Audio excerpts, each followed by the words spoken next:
Ambassador Bolton, thank you so much for joining ANI. Let's get straight to this. President Trump says that talks are active. Tehran calls it fake news.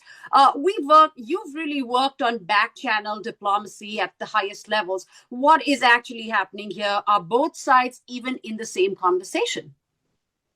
Well, I think, as best one can tell, I think Trump has reached out through intermediaries to see if there's some kind of deal that can be cut with the regime in Tehran, perhaps through Turkey, through Pakistan, perhaps others.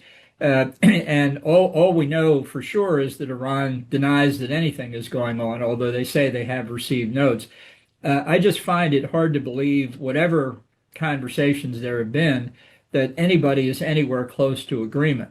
The regime of the Ayatollahs see this attack as existential for them. It's not clear what Trump's objective is. I mean, I know what I think it should be. I think it should be regime change, but I'm not sure that's his objective. And I think Trump is so transactional that there's always a risk that he would look for some way to declare victory and get out. And at this point, that has to mean opening the Strait of Hormuz. So we will know, I think, within a few days whether there's any serious prospect of that, or whether this whole approach Trump took Monday morning before the U.S. markets opened was more for preventative measures to stop a run on the stock market. Just to follow up on what you just said about, Trump's intention, do you think that this is really about diplomacy, or is it just a cover up for President Trump? For him to reposition his assets, buying time to get boots on ground, calming the markets, like you just said. What's the real driver here for President Trump? Well, it could be all of those things. When we say he's transactional, it means that he doesn't think strategically. He doesn't even do policy the way most people understand that. Every day is a new day. Every decision's a new decision. He could see Monday morning, Washington time, that the Asian markets in the Nikkei in Japan, Shanghai average in China had gone down 3.5% during Monday their time.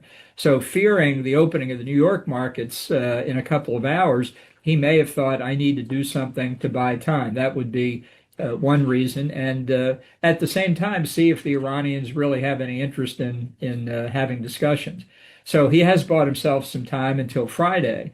The test of whether these discussions were ever realistic, we'll see in a few days. Right. Just this morning, Trump and Modi just spoke to each other. What's India's play in this crisis, and what did each side actually get from that call? What is your perspective? Well, it's pretty clear, I think, that from Modi's point of view, continuing to get oil from Iran is something he's interested in. And 2 Indian ships, I believe, made it through the Strait of Hormuz this morning. But that's providing revenue to Iran, which enables their war machine to continue. So I'm sure they had a conversation about other alternative places to buy oil rather than Iran. I think the U.S. should blockade the strait and prevent Iranian ships carrying Iranian oil from getting in or out. I mean, if our friends, the Saudis, the Emiratis, the Kuwaitis, others can't sell oil because of Iran, I don't see any reason to allow Iran to profit off the war. Right. Now, Trump says that the talks are underway with senior Iranian figures. Tehran's own parliament denies that. And then you have the third here, which is the Israelis. It has its own red lines. It has its own clock. If Washington moves towards a deal that keeps this regime alive without a regime change, that is, does Israel fall in line, or does it act? Well, I think their preference is to continue to push for regime change. But as a number of Israelis have said to me, Trump started the war, Trump will end the war. It's just that simple from Israel's point of view. There is, however, another new development reported this morning that Mohammed bin Salman, the crown prince of Saudi Arabia, in calls in the past few days with Trump, has urged him to continue the war to overthrow the regime, because he thinks that there's not going to be stability in the Gulf as long as that regime is there.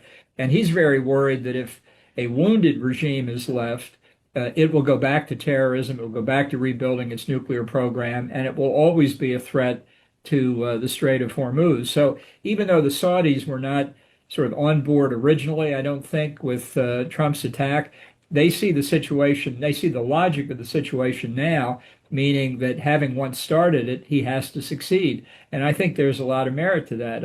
A badly wounded regime, I think, is going to be even harder to deal with, maybe less capabilities for a while, but even more ideological and hardline than the one that was replaced.